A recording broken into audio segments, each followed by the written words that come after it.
What the heart of the matter is this is somebody else who's in danger, and it's not from somebody that has an obvious weapon. Obviously, hands are could be a deadly weapon, but this is not somebody that has an obvious weapon like a knife or another firearm. So, talk a little bit more about that, Bill. When you're when it's a third party and they're not armed, what can and can't a person do legally?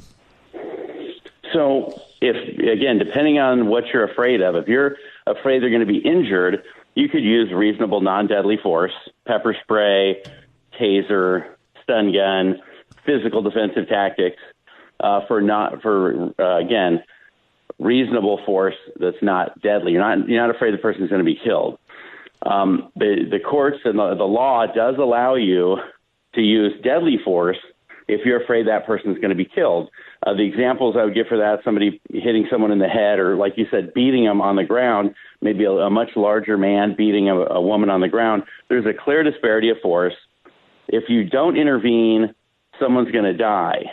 Now, the problem with intervening in that third party is you don't know who's a good guy, who's a bad guy. Mm-hmm. But you could reasonably assume nobody deserves to be beaten to death. So you're not being the judge, the jury, and the executioner here. You're just trying to stop a criminal attack that you perceive as a reasonably perceived deadly threat to that individual. It's much easier to articulate if you could say the person's much bigger and stronger. It's an elderly person that's being beaten by a person of good physical strength. It's a man attacking a woman, an adult attacking a child. If you have that clear disparity of force, it's much easier to articulate. But imagine the person's choking someone. They're choking them. Their lips are turning blue. It looks like they're about to go unconscious. You don't know if they're going to kill them or just choke them unconscious. Depending on the circumstances, what you reasonably believe to be happening, you may be able to intervene and stop that or prevent it from continuing. It could open you up to liability if you're wrong.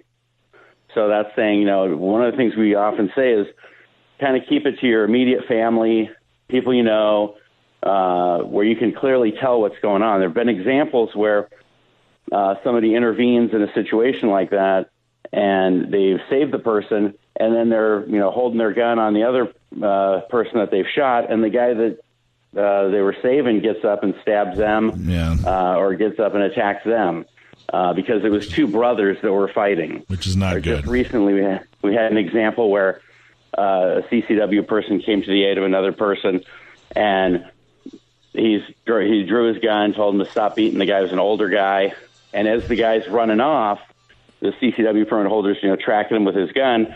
The person on the ground says, "Don't shoot him! Don't shoot him! It's my son."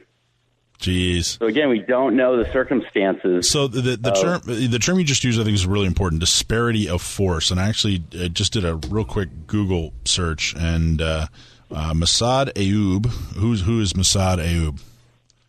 Massad Ayoob is one of the most well-known experts on use of deadly force. He teaches instructor courses to law enforcement and civilians. They still use the Ayoob flashlight technique. Yeah, which I knew you'd know who he was. I just wanted to tell everybody who he was. So he defines it this way: disparity of force is the element that comes in when a deadly weapon is used in self-defense against the ostensibly unarmed attacker. So just like you described, somebody is obviously, far more capable of hurting somebody else. That's the disparity of force that you're talking about. A much stronger attacker against a weaker, disabled victim. So that's really what you're talking about. Is when you get involved, is there a huge disparity in force? Does that kind of sum it up well? Yeah, and another way to look at disparity of force would be you're one person and there's three people attacking you, or even two people attacking you, and maybe they're the same size as you, maybe they're even smaller, but there's three of them. And that means 6 hands, 6 legs, a lot of body parts coming at you. If they're trying to beat you, it's a lot harder to defend against multiple attackers. Or for me, it'd probably have to be like 10 guys, right?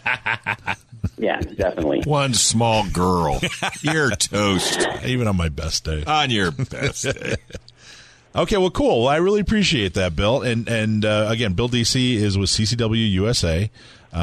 He's an instructor, teaches CCW courses, and is, as we've seen here today, very much an expert. Yeah. Hey, Bill.